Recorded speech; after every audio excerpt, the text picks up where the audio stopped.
Halloween has deep roots in Christian and Catholic traditions.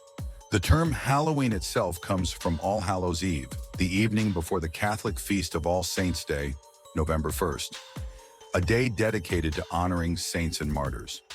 Let's break down the origins of Halloween's Catholic connections. 1. Feast of All Saints, All Hallows. The Catholic Church established All Saints' Day, also known as All Hallows, as a time to remember and honor all saints, known and unknown. By the 9th century, this feast day was celebrated widely in Western Christianity, and it was placed on November 1st, likely to help integrate and Christianize some of the traditions associated with the earlier pagan festival of Samhain, an ancient Celtic festival marking the end of the harvest season.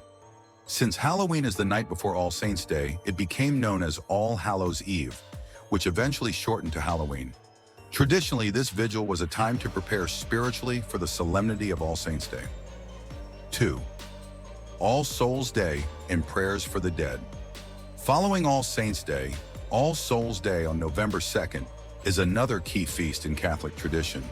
It's a day for praying for the souls of the faithful departed, especially those still undergoing purification in purgatory. The concept of honoring and praying for the dead during this time of year resonated with pre-Christian Celtic practices around Samhain, where there was a belief that the boundary between the physical world and the spirit world was thin. These back-to-back feasts, All Saints' Day and All Souls' Day, set the tone for a period of remembrance of the dead, and Halloween became a precursor to these more solemn days. 3. Symbolism of light, darkness, and saints. Over the centuries, Halloween developed some unique practices in different cultures, especially in medieval Europe.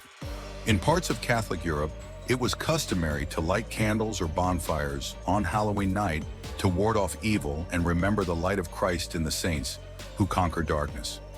This practice of lighting candles continued in some cultures on All Hallows Eve, symbolizing a call to prayer and hope for the dead. 4. Costumes and mockery of death. Medieval Catholicism had a strong tradition of memento mori, or reminders of mortality. By dressing as ghosts, saints, or even devils, people mocked death and reminded each other of the Christian teaching that, ultimately, death has been defeated.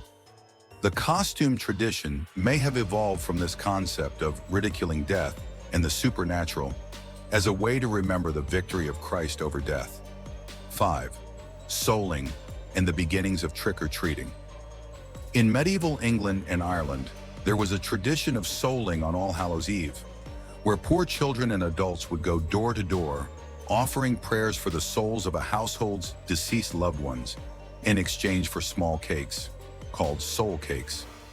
This practice of giving and receiving treats may have inspired the modern tradition of trick-or-treating, though it has since lost its religious meaning. While today Halloween is often seen as a secular holiday with costumes, candy, and horror themes, its origins lie in a blend of Catholic traditions, remembrance of the saints, and a focus on the souls of the departed. In essence, Halloween is an example of how the Church historically adapted pre-Christian customs, infusing them with Christian meaning and linking them to Catholic feast days.